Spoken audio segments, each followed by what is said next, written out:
ప్రపంచంలోనే ఎత్తైన రైల్వే వంతెన మన దేశంలో ఉందని చెప్పుకోవడానికి మనం గర్వపడాలి కదా.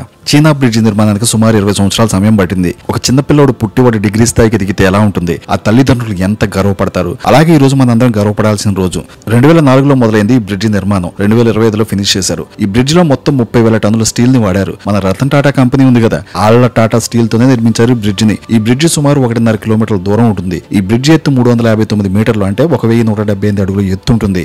ఈ బ్రిడ్జ్ యొక్క ఆర్చ్ స్పాన్ 467 మీటర్లు. ఈ బ్రిడ్జి గంటకి 260 కిలోమీటర్ల పైగా వచ్చే గాలులను కూడా తట్టుకొని నిలబడగలుగుతుంది. ఒకవేళ 8.0 రెక్టర్ స్కేల్ మీద భూకంపం వచ్చింది అనుకోండి, అయినా ఈ బ్రిడ్జి పడిపోదు. అలా గట్టిగా స్ట్రాంగ్ గా ఉంటుంది, ఎందుకంటే వాడింది టాటా స్టీల్ కదా. చైనాలో ఇలాగే ఓ బ్రిడ్జ్ ఉంటుంది, దాని పేరు బేపాన్ జియాంగ్ బ్రిడ్జ్.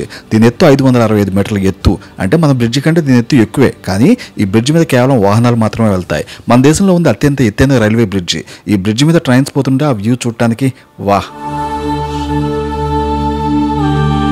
ఈ బ్రిడ్జికి ఒక పక్కన బక్కల్ అనే విలేజ్ ఉంటుంది, ఇంకో పక్క కౌరి అనే విలేజ్ ఉంటుంది. ఈ రెండు గ్రామాలను కలుపుతూ ఈ బ్రిడ్జ్ ఉంటుంది. అసలు ఈ బ్రిడ్జి కట్టాల్సిన అవసరం మనకేంటి? కాశ్మీర్లో ఇలా పర్వతాలు, నదులు ఎక్కువగా ఉంటాయి. వాటి వల్ల రోడ్డు ట్రాన్స్పోర్ట్ అనేది మనకి కష్టంగా ఉంటుంది. ఇప్పుడు ఈ బ్రిడ్జి ద్వారా కాశ్మీర్ నుండి ట్రాన్స్పోర్ట్ చాలా ఈజీగా అయిపోతుంది. చైనా, పాకిస్తాన్ సరిహద్దుల దగ్గర మన ఆర్మీకి కావాల్సిన ఆయుధాలని, ఫుడ్ని పంపడానికి ఇన్నాళ్ళు మనం కష్టపడాల్సి వచ్చేది.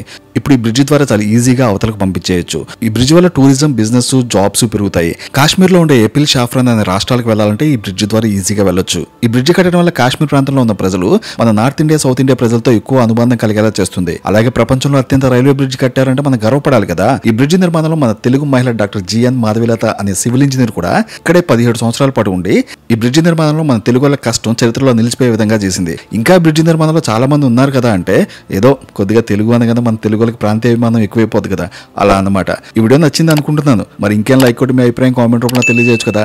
ఇంకా ఇలాంటి వీడియోస్ కావాలా, ఛానల్ని సబ్స్క్రైబ్ చేసుకుని బెల్ ఐకాన్ ప్రెస్ చేసి నోటిఫికేషన్ వచ్చేలా పెట్టుకోండి.